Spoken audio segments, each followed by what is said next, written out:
Broadway's My Beat, from Times Square to Columbus Circle, the gaudiest, the most violent, the lonesomest mile in the world. Broadway Is My Beat, with Larry Thor as Detective Danny Clover.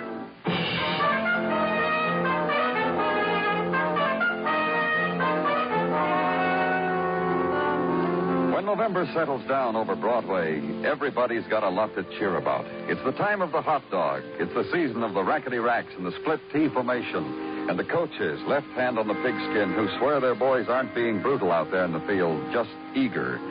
It's the month of the old grad, the co-ed, the bottle, the blanket, and what is known as the nippy tang. It's a time to be alive.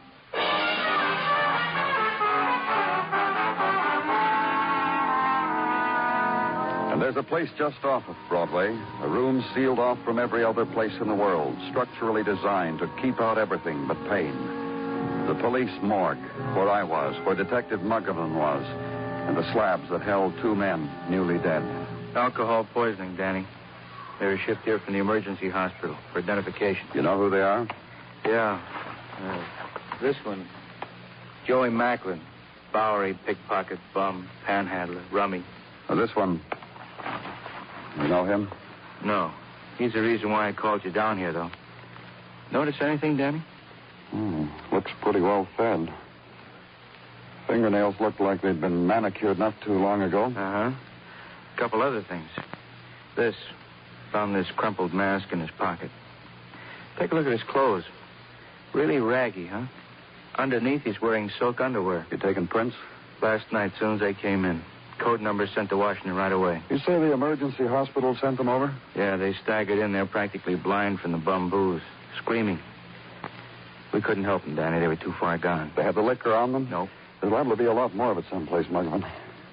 Methyl alcohol and peach juice and beating oil. How can people... I've seen them brought in after they've strained paint through a piece of bread. I've seen them when they tried... Yeah. You're right about this one, Macklin. He looks too patently a bum. That's why he looks out of place. I figured that, too. A little strange, huh?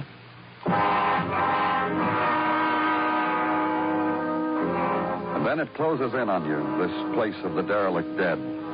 The windows are high and the moist walls, high so that dead fingers can't reach, open, let the sobbing of death be heard in the autumn air. The sunlight feels along the windows webbed with threads of steel, and the warmth is taken and held before it can touch the people of a room that is forever cold.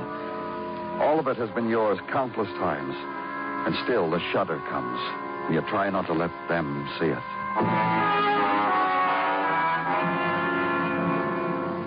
Then you take Detective Muggavan's comment that it's strange.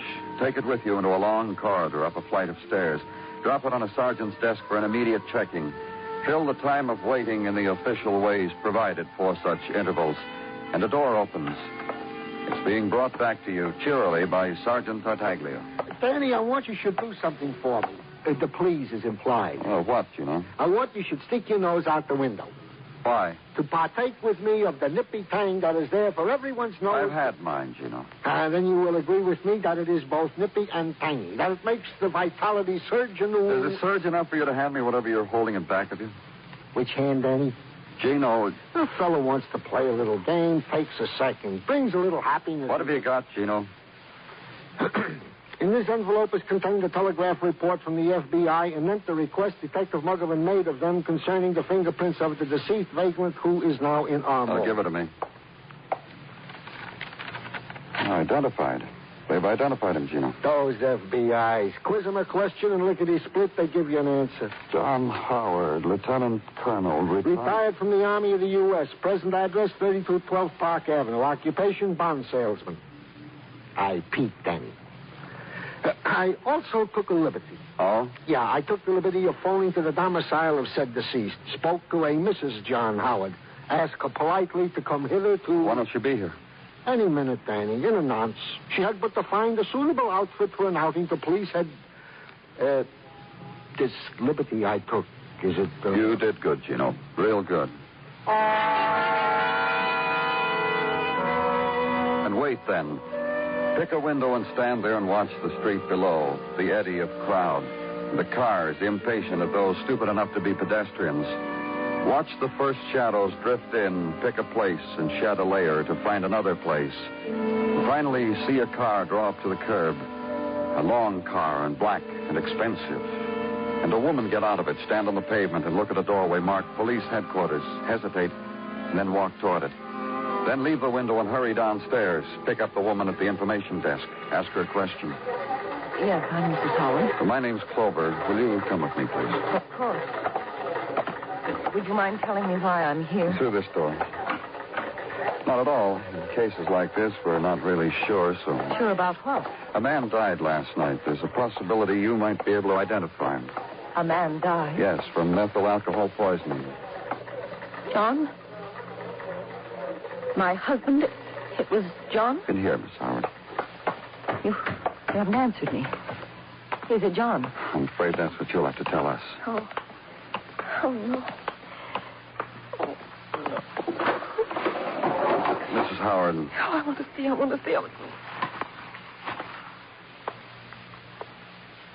This man is my husband.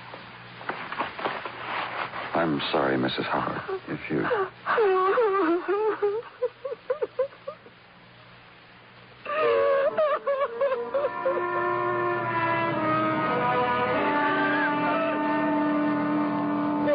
And again, the attendance on grief, the futile offering of the tried and true solaces that have never worked. Not against the sobbing, anguished, deep. Then finally, the whispered cry of some remembered thing they had shared, and the resigning to it. The remembrance will never come again.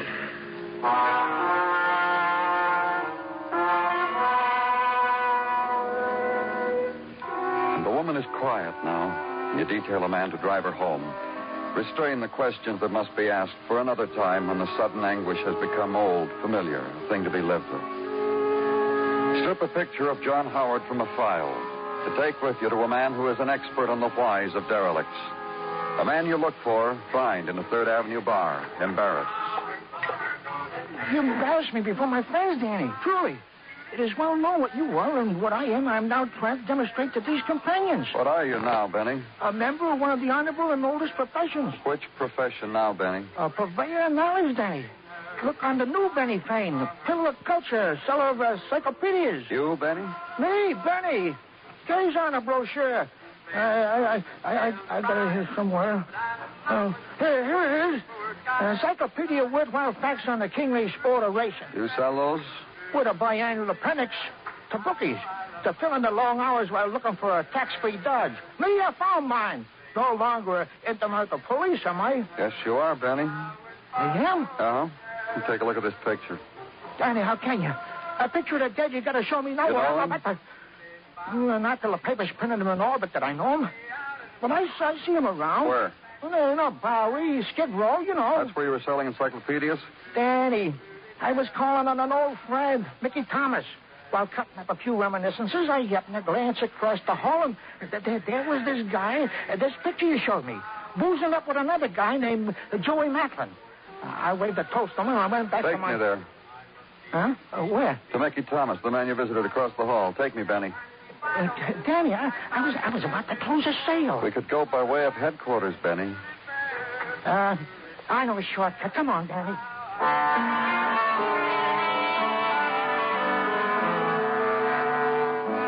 The walk, then, south into the Bowery and east, past Lexington and past the row houses where there's always room for one more tenant, and a street where garbage cans are used for first and third base. The man with you points out an interesting fact. I was going there, Danny, right in that house. Then hit 3rd Avenue. You wouldn't believe how us kids used to lay across the street over there.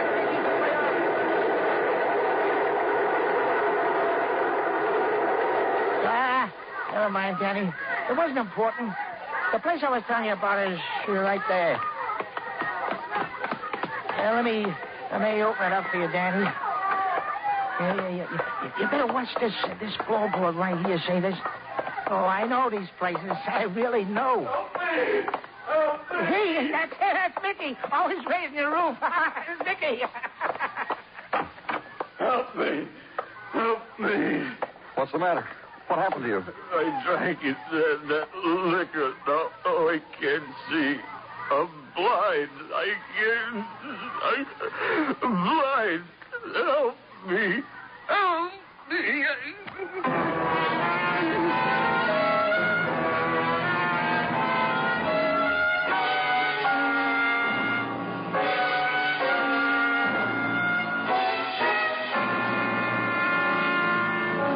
You are listening to Broadway Is My Beat, written by Morton Fine and David Friedkin, and starring Larry Thor as Detective Danny Clover.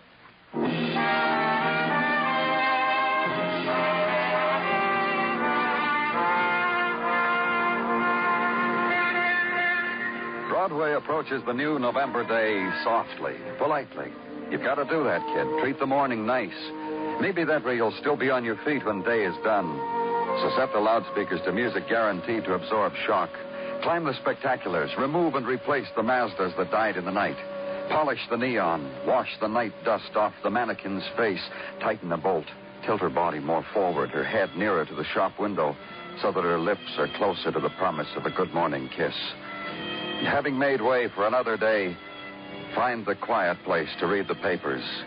And read of the death of retired colonels and pickpockets from lethal alcohol, and of the blindness of a Skid Row vagrant named of Mickey Thomas from the same.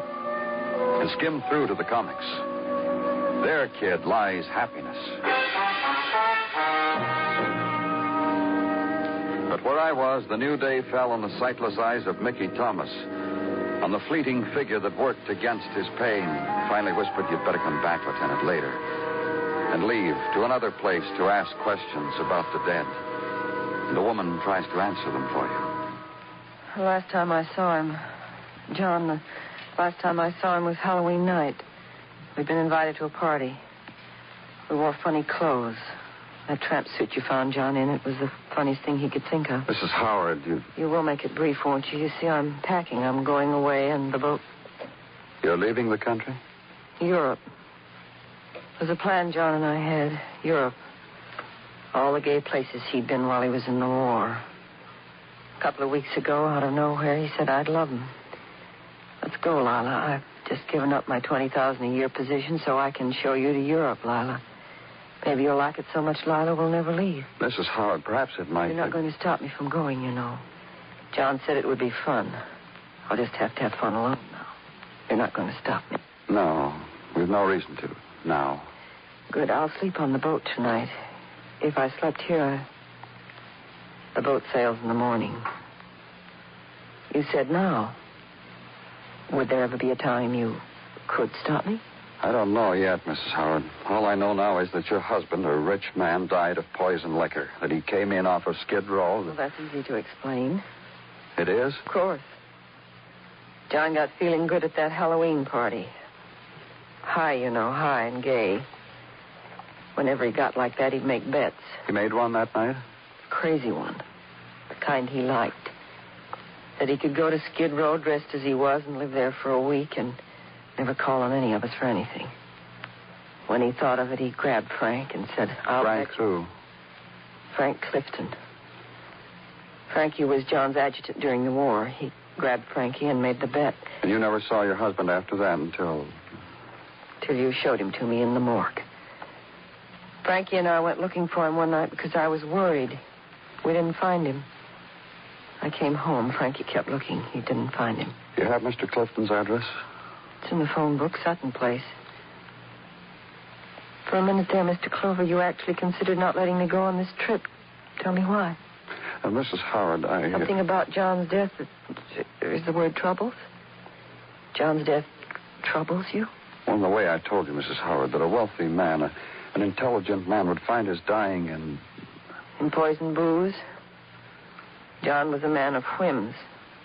Let's only say of him that he indulged his last one, shall we? I'll check, Mrs. Howard. I'll check on what you've told me. Do that, Mr. Clover. Let me know before nightfall. In any event, call me to wish me bon voyage.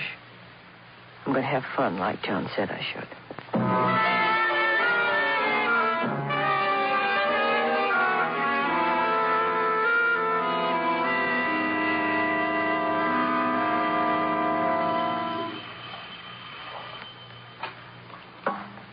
Hold your horses. What do you want? Are you Frank Clifton? Come on, mister. The rest of me behind the door's in a towel. What do you want? I'm from the police, Danny Clover. Well, I'm in the... Yeah, I know, in a towel. I want to talk to you. Sure. Come in. 10 minutes ago, you wouldn't have caught me. Been doing my laps around the lake on the bicycle. Gonna miss that old Columbia bike when I'm in Europe. You're going to Europe, too, Mr. Clifton? Yeah, tonight. What do you mean, too? Mrs. Howard is going. Oh, is she? News to me. I figured it'd be decent if she grieved till the next boat. Hey, just why are you here? I'm trying to find out why John Howard is dead. Come on. You know as well as I do why John's dead. Poison booze, alky. I want you to tell me what happened at that Halloween party. All right, don't rub it in. So it was my fault. You made that bet with Mr. Howard, didn't you, about going down to the Bowery and living for a week? That's your job, isn't it? To rub salt in an old wound.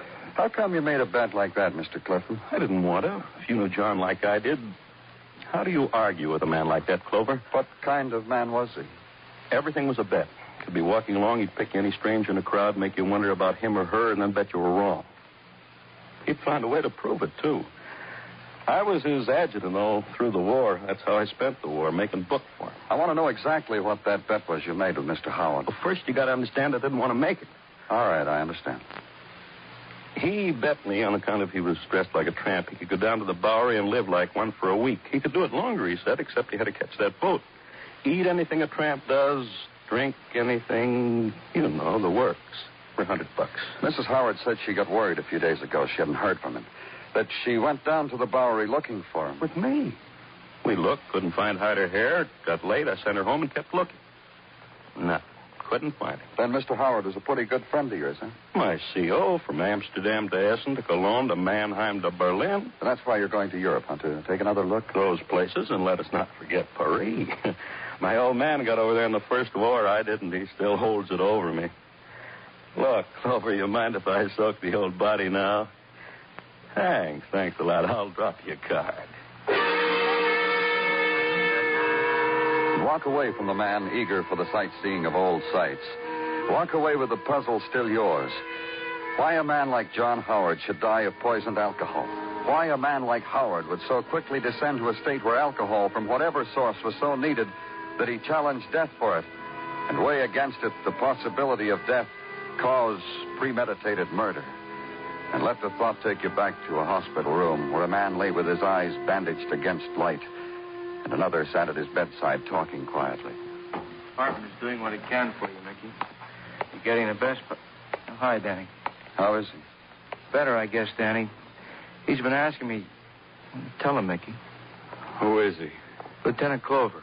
He's the man that found you, Mickey. Got you here in a hurry. Oh, that makes me have to thank him, huh? Thanks, Lieutenant Clover. Becky, can you answer questions? You feel up to... I've been complaining in a loud voice to this other social worker here.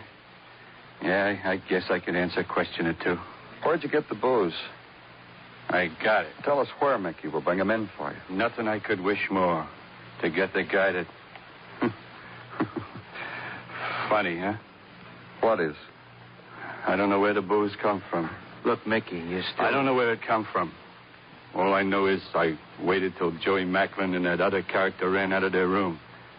And I crossed the hall and snitched me what was left from their bottle. They died from it, huh? Lucky boys. Lucky, lucky boys. You stole the alcohol. That's how... Maybe Mickey stole something else, Danny. Found this in his clothes. Huh? Oh, pawn ticket. What's it for, Mickey? A personal belonging. That means it belonged to me. What's it for, Mickey?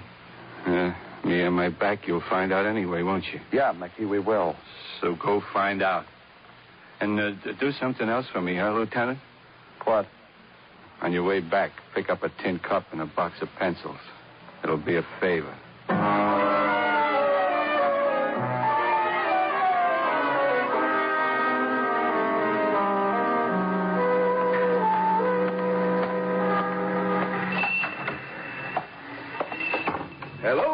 Hello, sir. What can Mr. Fring do for you? Police.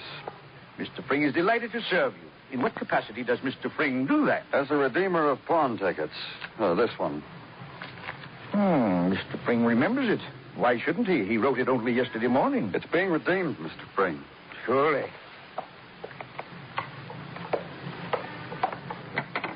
A cigarette case.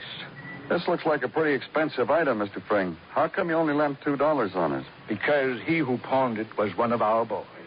Why do you say our boy? Mr. Fring calls your attention to the fact that all who serve are our boys.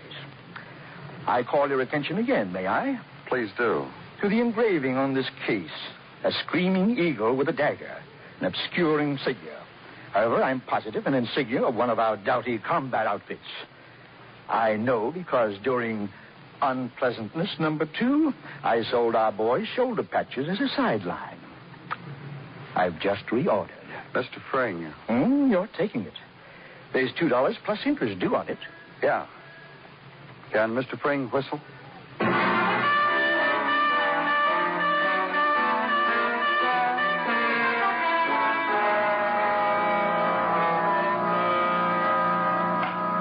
I got it, Danny. Good. What did you find out? Well, for one thing about that insignia. It was assigned to an Army intelligence team. Uh-huh. Well, where'd the team operate? Mostly in Germany. Around Cologne and Essen and Berlin. Yeah. Yeah, Mannheim, too. Yeah, go on, Macklin. Well, the rest of it's John Howard's record. Civilian and Army. Civilian, not a whole lot. A good businessman resigned his position a few weeks ago. The reason he gave his employer was pretty vague. Yeah, I know about that. What about the Army? Howard was the head of an Army intelligence team to recover loot near Essen, in Germany. You know, confiscated treasure and stuff. They found some, too. Belonged to one of those rich German families, worth a mint. Only the original owner screamed that some stuff was missing. Poor him. And what else? Well, Howard, he was a lieutenant colonel then. Had a couple more men on his team. A sergeant who died in Europe from pneumonia before he got home. And a major named Frank Clifton.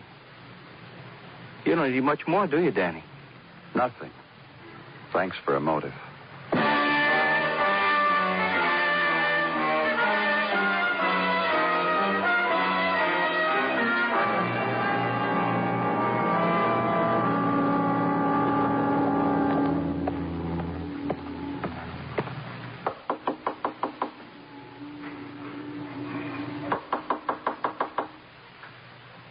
Be with you in a minute.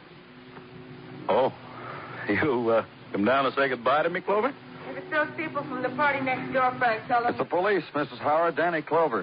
What? Who is it? What do you want, Clover? Let's go inside, huh? Why not? Come on in. It's not the next door people, Donna. Why, look who it is. Welcome, welcome, welcome. Well, don't look daggers at me. I'm just visiting, Frank. I asked the question, Clover. What do you want? I came down here to break some news to both of you. Look, Clover, we're due next door for a pre-sailing party. I know why you're going to Europe. Well, sure, you know. I told you. I owe myself a sentimental journey. Frank said he'll show me all the places John was going to show me. There's a place near Essen I don't know whether you'll get to, Mrs. Howard. Come on, Clover. Get off it. Your husband ever talked to you about a town in Germany called Essen, Mrs. Howard? Of course. On account of that town, John got a citation. Frank, too, didn't you, Frank? Sure. We found some loot the Nazis buried. Turned it back to the rightful owners. That's right. John told me all about it. I used to ask him, tease him, why he didn't hold out a little diamond lavalier for me. I figure he did at that, Mrs. Howard. How do you figure that, Clover? John Howard had a $20,000 a year job. He quit it. He quit it to go to Europe. There must have been something in Europe worth a lot more than $20,000, and it had to be something he couldn't bring back into this country. So John Howard wasn't coming back. You mean He doesn't know what he means, Lotta. I mean just one thing. Not all that loot was recovered. It makes a lot of sense that the reason John Howard gave up such a good job is because he'd hidden the missing part of that loot. Imagine that. He knew where it was. So did a GI, a sergeant who died in Europe of pneumonia. So do you, Clifton. The three of you, members of the team that found the loot in the first place. Now, John's dead. Frank. It's a funny story, Lotta. Why aren't you laughing? You kept looking for John in the Bowery after I went home. Did you find him? Told you I didn't find him. That means I didn't find him. You found him. You're calling me a liar, Clover. That's no way to get to a party. You want a cigarette, Clifton? Here, take one. Put that case away. Why? What's the matter with it? What kind of a man are you? You barge in? Can't you understand the situation, Clover? The champagne, the shipboard party. Don't you see it? For her, for Lila. Try to make her smile again. What's the matter with the cigarette case, Clifton? Don't you understand? It's his case. It's John's. How do you think it makes Lila feel to see something that belongs to Frank. And how do you think it makes me feel? Remembering the times, remembering his offering me a smoke from it. Frank, not his case. John never smoked. He never did. Never, never. Why, what's going on here? Mr. Clover. I'll tell you what's going on. Frank murdered your husband. Did you, Frank? He comes up with a lousy cigarette case and says murder. Did you kill him, Frank? With poison alcohol. He found your husband, found out where he was staying, found a bum named Joey Macklin who he was living with, gave Joey a jug of poison alcohol. He knew your husband would drink it. That was part of the bet. You coming to the party with me, Lila? But Joey Macklin was also a pickpocket. He stole this cigarette case from Clifton. Then he and your husband drank the booze, died from it. Come on, Lila. They're waiting for us. A man from across the hall, a man named Mickey Thomas, stole the booze that was left. He also stole the cigarette case Joey had lifted. Mickey pawned it. That's how I know you found John Howard, Clifton. You're under arrest.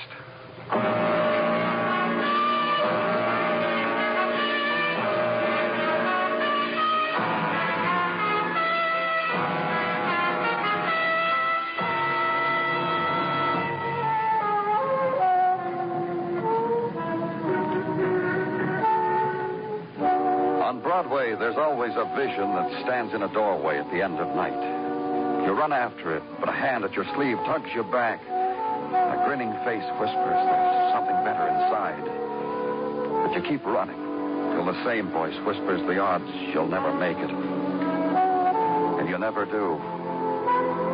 It's Broadway, the gaudiest, the most violent, the lonesomest mile in the world.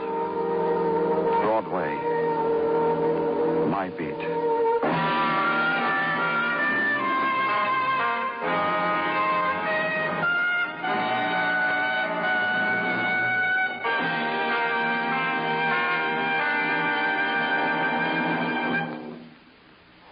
Broadway Is My Beat stars Larry Thor as Detective Danny Clover, with Charles Calvert as Tartaglia and Jack Crucian as Muggavan.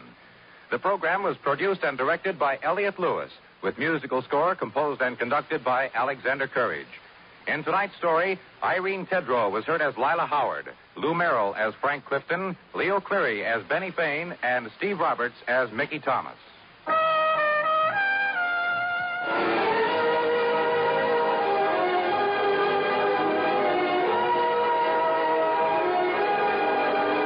Tonight on FEN Presents, you've been listening to some of the best in radio drama with Fibber McGee and Molly and Broadway Is My Beat. Join us again Monday evening at the same time, 9:05, when FEN presents Dragnet and Escape.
America. We are endowed by our Creator with certain unalienable rights, life, liberty, and the pursuit of happiness. By honoring your sacred vocation of nursing, you impact your family, your friends, and your community. At Grand Canyon University, our online RN to BSN, MSN, or DNP degree programs allow you to balance online coursework with local in-person clinical, practicum, or immersion hours. Find your purpose at GCU. Private, Christian, affordable. Visit gcu.edu.